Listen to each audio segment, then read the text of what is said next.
Alrighty, so the news is here. It is a 2-hour maintenance, which is a little bit less than I was expecting. I was expecting a full 3 hours, and I was hoping that it would be out an hour ago, so that way I could go to bed at a decent time. But it's only 10 p.m., so I sound like an old man.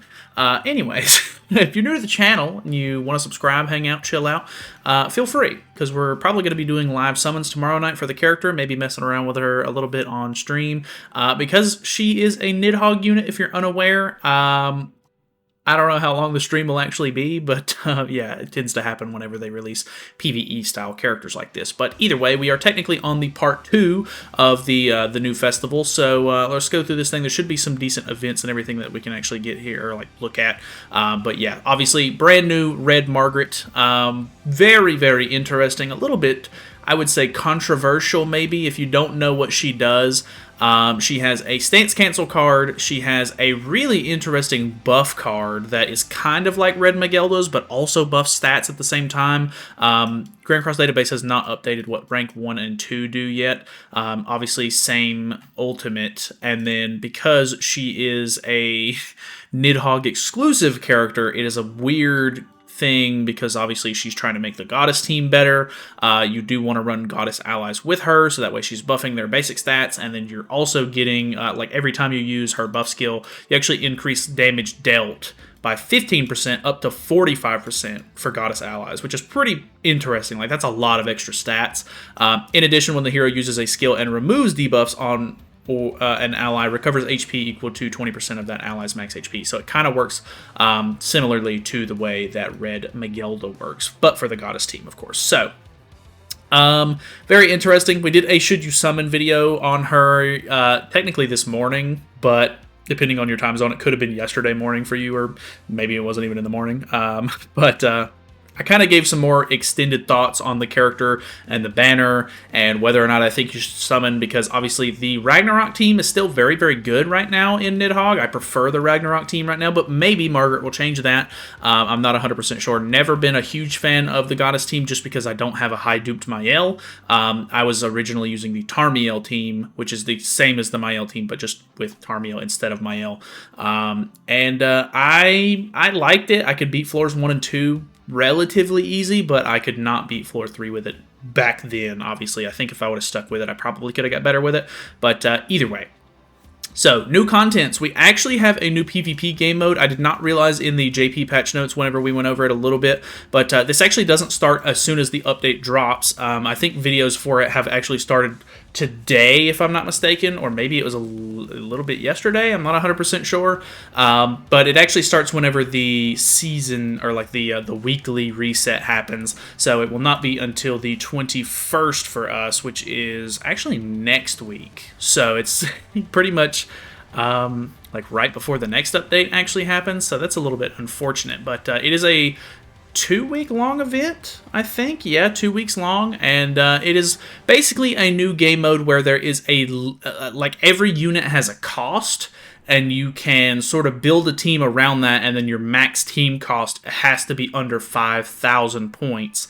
And you can kind of see, like, just from this screenshot, like, different characters have different costs. Obviously, Margaret being a festival character, a little bit more relevant, has a much higher cost, actually. Almost half of your budget would go to Margaret alone. You can see Sigurd in the screenshot here actually has 1,000 cost. The lowest is 500. I think the highest I've seen, I watched Davo's video on it earlier today, and it looked like, I think Purgatory Melee had a cost of 3,500, which is incredibly high. That means that you would have to run 3 other characters that are 500 flat to even be able to put together a full team. So they're obviously making it to where you can't overdo it. You can't just shove a whole bunch of, festival characters into a team or anything like that, which some of the festival characters cost more than others.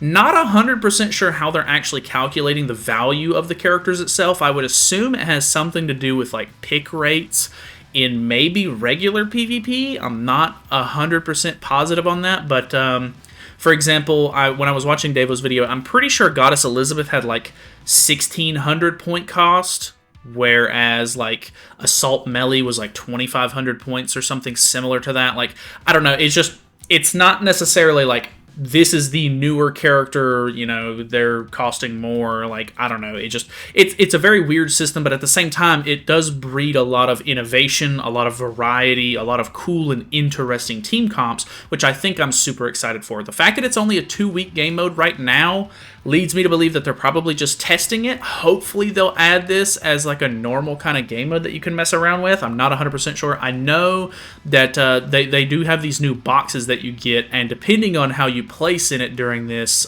sort of like, I guess, trial season or event period that they're doing for it, which is 2 weeks long, if you place within the higher tiers, you actually get a really decent amount of rewards. So I assume if they did make this a like full-time game mode, which it says season 1, so it's probably not going to end up being a full-time game mode.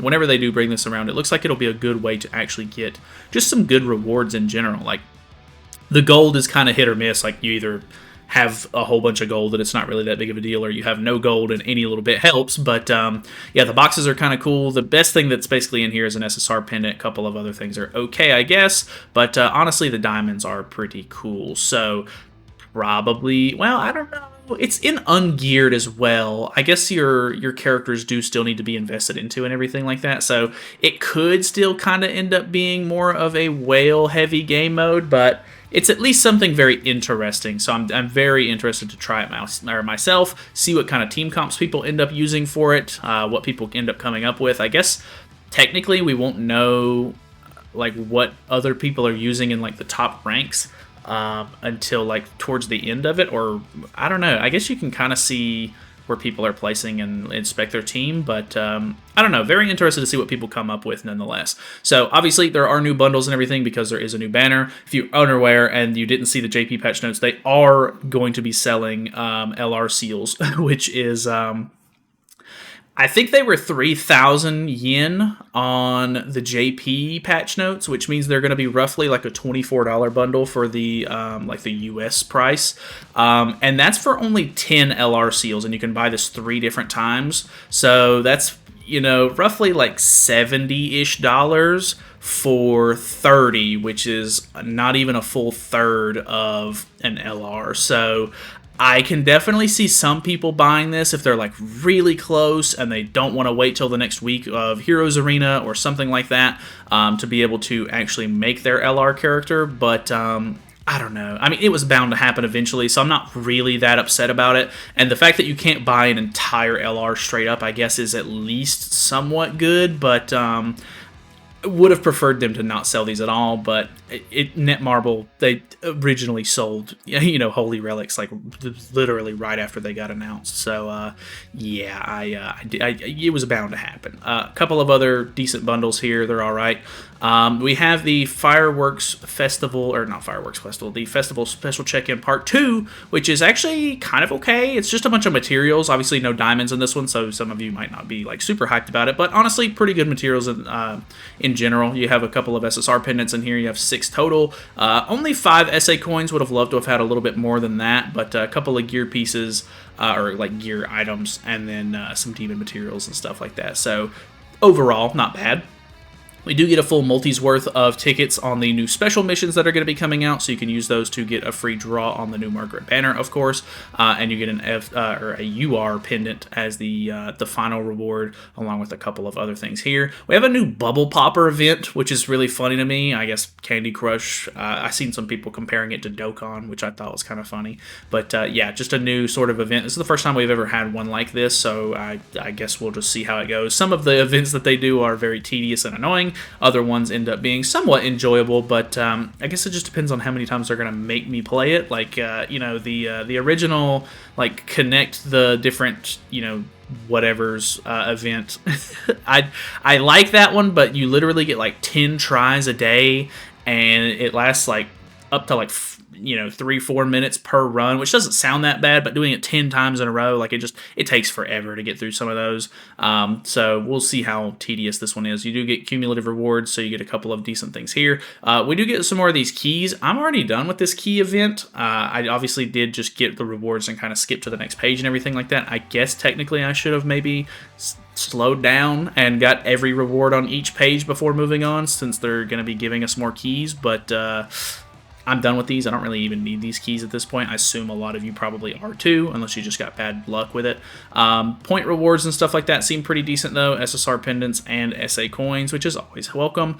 Decent rewards here from the actual item list as well. We do have the Fireworks Festival event, which I'm not a huge fan of. You basically just craft different sorts of fireworks and then you just give them to the different towns. You get different rewards there. So, yeah, I mean, more keys, so it is what it is. But once you finish it all, you do get the third and final free lucky bag ticket, so that's kind of cool, I guess. Here's the materials and everything that you need to actually give them. Here is an overview of all of the rewards that you'll get from completing the event. We have the event missions. You're basically going to get 2 missions every day. You do those to get materials, so that way you can craft them faster. We are also getting the final boss, Taizu Twigo Walo, returning for, I think, the 3rd time, maybe even the 4th time. I'm not 100% sure how many times they brought this back at this point, but they are giving out the Taizu cosmetic again, so it is what it is. Nothing insane, but hey, there are some, gem rewards that you can get if you place in the higher tiers. So if you place top 50% or higher, you're going to get, actually, it's top 60%. You get 30 gems, and then all the way up to the top, you can just get extra rewards on top of that. So, final bosses I think are okay for the most part. I don't really think this one's going to be too difficult or anything like that, but at the end of the day, free rewards. The event exchange shops can be a little bit tedious to sort of get through, but they have added some new cards for each of the characters, which is kind of cool, I guess.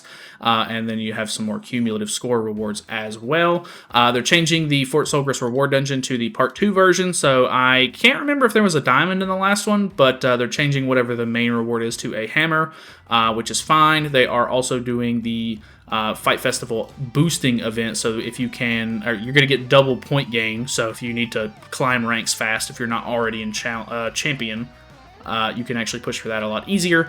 And if you can if you can win at least 15 matches per week in PvP, you're going to get rewards as you reach different milestones for that. So kind of nice. Honestly, these rewards aren't too bad, and I mean, most of you guys play PvP anyway, so it's just going to be normal sort of like rewards on top of what you're already doing, so that's fine. New Brawl victory boxes. I say new, but they're basically just revamping the ones that we already have and replacing some of the lesser materials that you can get out of it with a little bit better stuff, so it is what it is. This always kind of ends up driving some people to play Brawl, but realistically, the rewards aren't like that great, and I mean, it's still only a chance that you're going to pull any of these newer or like swapped out rewards, I guess, anyway. A lot of people don't like Brawl. I actually do kind of enjoy Brawl, but this event always ends up making me lose quite a few ranks each day, so unfortunate, but it is what it is. Anniversary boosting part 2. Oh, they're going to be increasing the dailies, so make sure you're doing your dailies each day for this week, because you'll be able to get some more diamonds and stuff like that. Regular rewards and everything are going to be boosted, so that's cool. We have one new battle event, and then we have a couple of miscellaneous changes here. They're actually adding a timer onto the Tower of Trials, so you will now see when the exact end date is going to be, like how many days or whatever it is until the Tower of Trials closes. So that is going to be on there. If you need guides or anything like that for any of the floors, I do have them up on the channel. Make sure you go check that out. I have a playlist for it, and I make sure to try to urge people in the comments to give like extra teams, or if they use something that I didn't use, I try to get them to sort of let me know what they use, so that way other people can go through and try to use some other teams as well if they don't, if they maybe don't have the characters that I used specifically, or they can't use my comp because it just doesn't work for them, or whatever the case may be. Feel free to look through the comments on those videos as well. The other thing is the Hero Arena Season 2 Season Hero added.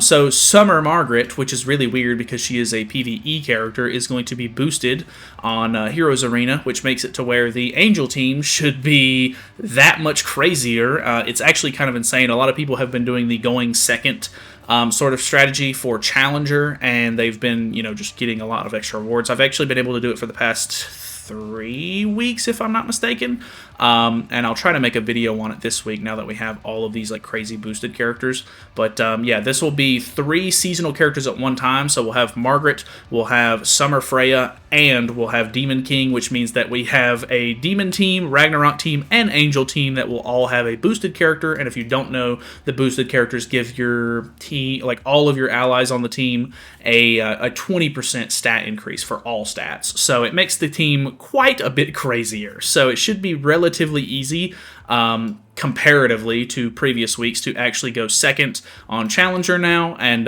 yeah, we're going to have a team for each of the towers basically. And it should be a little bit easier compared to previous weeks. So yeah, I'll try to make a video on that as well. But that is pretty much it from me. So let me know what your thoughts and opinions of the update are. Obviously, like I said, I do have a Should You Summon on the new Margaret out already. So check that out if you need to. We'll be doing live summons whenever the banner drops tomorrow. So yeah, as soon as the update goes live, I should be, you know, on here ready to go summoning and, you know, chilling out with the chat. So feel free to subscribe, all that good stuff. Thank you guys so much for watching. Feel free to subscribe again because I normally say it that way and I just said it again. So either way, have a good one. Hope you guys enjoy your night.